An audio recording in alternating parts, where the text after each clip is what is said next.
I'll give Mick Foley his props. He was amazing on the mic. And like I said, that perspective that he added, it's a very unique perspective. And he knows exactly what the Hell in a Cell, that idea, that concept is attempting to encapsulate. And Mick Foley, he was great in that regard. But Duke, you talked about how Mick Foley sold Hell in a Cell.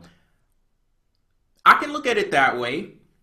Or I can flip the script and look at it from a perspective that says that there was a point in time where Dean Ambrose and Seth Rollins wouldn't have needed a Mick Foley to come back and sell Hell in a Cell for them because they would have sold it on their own. And that's the unfortunate thing about this entire situation. Like Mick Foley, he was great, but before Mick Foley came out there, because Dean Ambrose, he was out there for a few minutes on his own doing his little zany antics, I thought that immediately when I saw WWE latch on to Dean Ambrose and he started doing these things like the merchandise thing and the hot dog cart and stuff like that, I was hoping that, and I don't know if I said this on the show or not, but I was hoping that WWE wouldn't take it too far and look at Dean Ambrose like, this guy is so talented, he's so amazing, we can throw him out there and we can do anything with him and people will love it.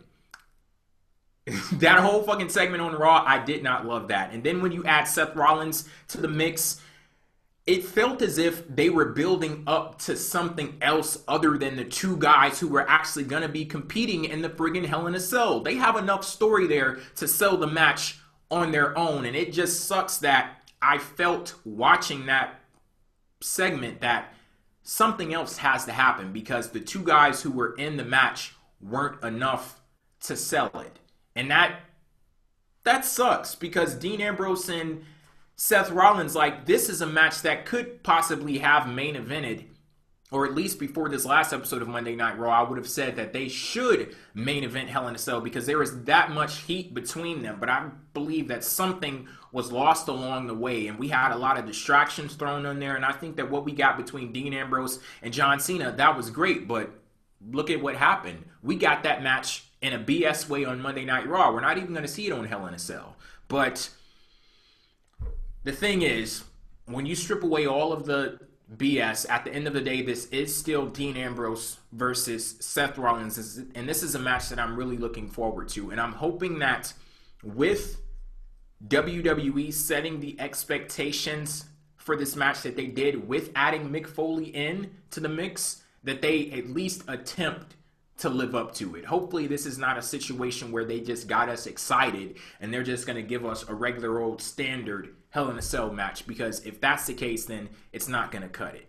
And that's what I'm saying. I mean, is it just me, like, when Mick Foley came out, I'm like, good to see you, Mick. Why are you here? He started talking, and I'm like, this is sad. This is sad commentary on the Hell in a Cell pay-per-view, like, that forces people to come together in these Hell in a Cell matches to the point where Mick Foley has to come out and sell it, as opposed to the cell selling itself, pun intended. Yeah, I think that when you had, like, a month ago, you had a story between Dean Ambrose and Seth Rollins that could have supported itself in Hell in a Cell at Night of Champions. But now once you're forcing people into the cell and you started to try and, like, get the John Cena involvement with, like, everything that they did, I think they almost took a couple of steps away from being ready for Hell in a Cell.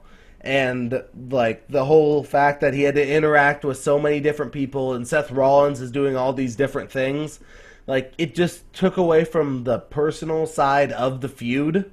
So I think that's kind of where we fell off as far as this goes. And it's kind of a shame because this was a great feud that was shaping up. And, I mean, it's still a really good feud.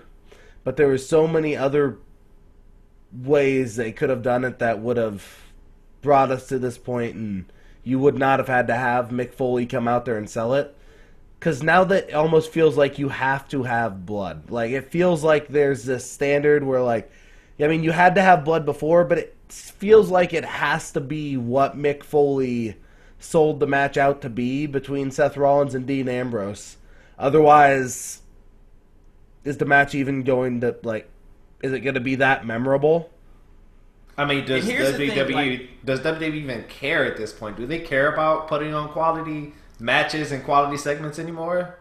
They better fucking care, because here's the situation, and I've seen this time and time and time again, especially since SummerSlam. The build-up going into SummerSlam, I'm on the record as stating that I thought it was great, and the show itself, it was great, and it set an amazing foundation for WWE. It laid out a yellow brick road for them to travel down, where basically it's all you have to do is travel down the road that you created for yourself. But for some reason, they want to make all of these friggin' detours, and then after a million swerves and switches, we get to a certain point and they do it again. They give us a great platform, but for some reason, they don't want to build up on that platform. We've seen that when Brock Lesnar whooped John Cena's ass at SummerSlam. Then what happens? John Cena asked for a rematch, 2 friggin' days later. Then we saw it with the 6-man Hell in a Cell. It's just all of these things where WWE creates a story for themselves. They get people to latch on from that story,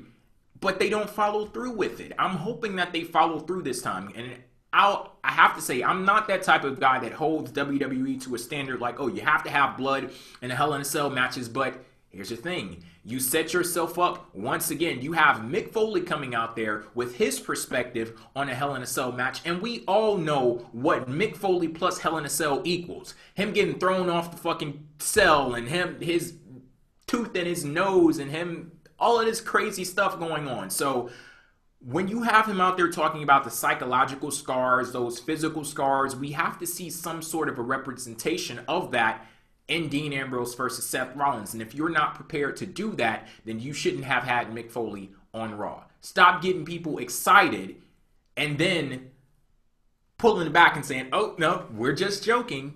Exactly. No. I mean, yeah, it's like they're just trying to throw people off the trail. It's like they're trying to hide and mask what they're trying to do in order to try to surprise the viewers. I mean, come on, man. We all see what it's supposed to be. Just go ahead and do the shit.